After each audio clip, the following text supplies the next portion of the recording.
ಏನಿದು ಏನಿದು ನಿಮ್ಮ ಹೊಸ ಅವತಾರ? ಈ ಡಕಾರದ ವೇಷದಲ್ಲಿ ಏನಿದು ವಿಚಿತ್ರ ವೇಷ? ಇದೆಲ್ಲ ನಿನಗೋಸ್ಕರ ಎಂದು ಸೂರ್ಯಸಿಂಹರೆಂಬ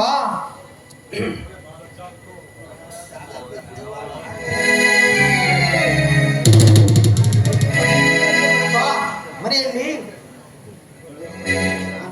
ಗಂಗಾಪುರಕ್ಕೆ ಸರಸ ಸಲಪ ಮಾಡುವ ನಿನಗೆ ಜಾಣ್ಮೆ ನಿನ್ನ ಬುದ್ಧಿಶಕ್ತಿಗೆ ಮೆಚ್ಚಿ ನಾನು ನಿರ್ಮಿಸಿದ ಪರೀಕ್ಷೆ ಇದು. ನಿಮ್ಮ ಪರೀಕ್ಷೆಯಲ್ಲಿ ನನ್ನ ಅಭಿನಯ ಹೇಗಿತ್ತು? ಪರೀಕ್ಷಕನ ಮನಸ್ಸು ಸೋಲುತ್ತಿತ್ತು.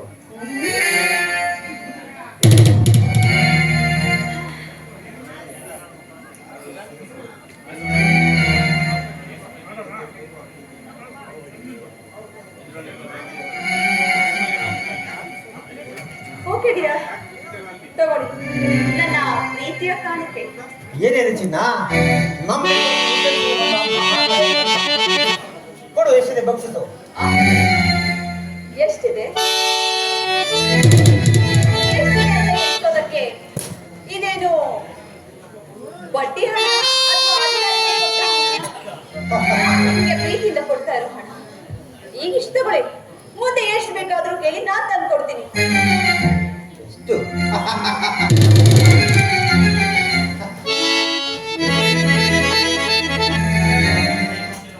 ನೀ ಕೊಟ್ಟಿರೋ ಹಣ 100 ಪಟ್ಟು ಹಣದ ಅವಶ್ಯಕತೆ ಇದೆ.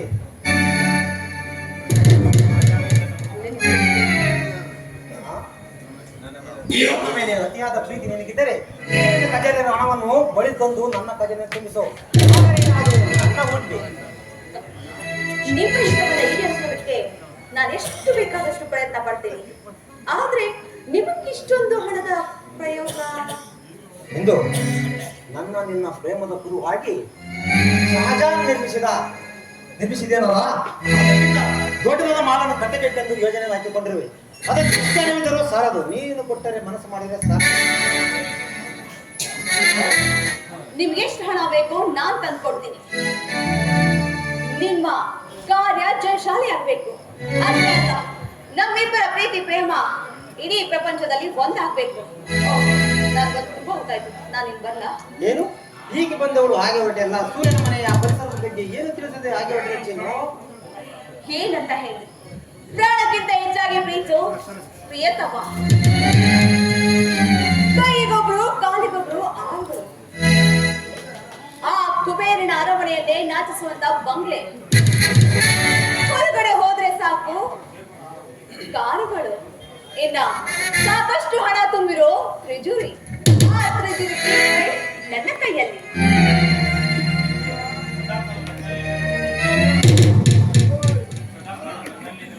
ಸದಾ ಕಾಲ ನಾನಿಲ್ಲವೆಂಬ ಚಿಂತೆ ನಿನಗೆ? ಅಷ್ಟೇ ಅಲ್ಲ, ಇಂಥ ಸುಖದ ಸಂಸಾರದಲ್ಲಿ ಸುಖದ ಸಾಗರದಲ್ಲಿ ಅಕಸ್ಮಾತ್ ಹೊರಗಡೆ ಹೋಗಿರೋ ಆ ಸೂರ್ಯನ ತಮ್ಮ ಬಂದರೆ ಬರಲಿ ಬಿಡು. ಅವನಿಗೆ ಒಂದು ಗತಿ ಕಾಣಿಸುವ ಮಾರ್ಗ ಹುಡುಕಿದ್ದೇನೆ. ಅಮೆರಿಕದ ಬರುವ ವೇಳೆಗೆ ಬಡ ರೈತ ರಾಮಯ್ಯ ಮತ್ತು ಮಗಳನ್ನು ಮುಗಿಸಿದರಾಯ್ತು. ನನ್ನಾಗಿ ವೈರಿಗಳಾಗಿ ಯಾರು ಉಳಿಯುವುದಿಲ್ಲ. ಈ ಹಿಂದೂ ಮಾಲನ್ನು ಕಟ್ಟಿಸುವ ಮಾಲಿನಲ್ಲಿ